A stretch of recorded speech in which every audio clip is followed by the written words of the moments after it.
Do you think you can dance?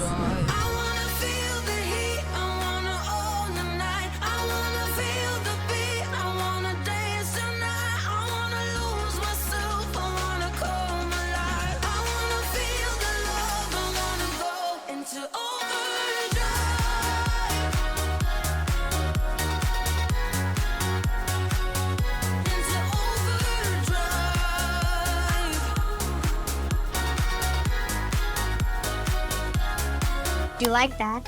What if I told you this viral music video was made with zero filming, zero crew, and just AI tools? Here's how.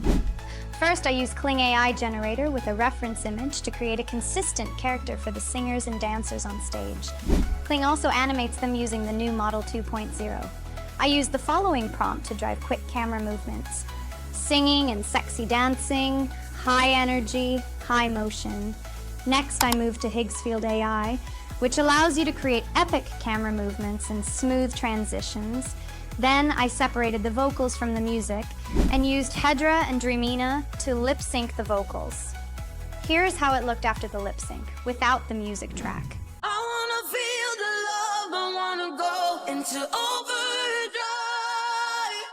Finally, I edited and put everything together in CapCut and added some fun video filters. And here you go. Your viral music video is ready. If you like what you saw, don't forget to like and subscribe for more. And hey, I challenge you to make your own music video. And if you were wondering where you can make your own AI music, check out Suno. That's all, guys. Take care. Ciao.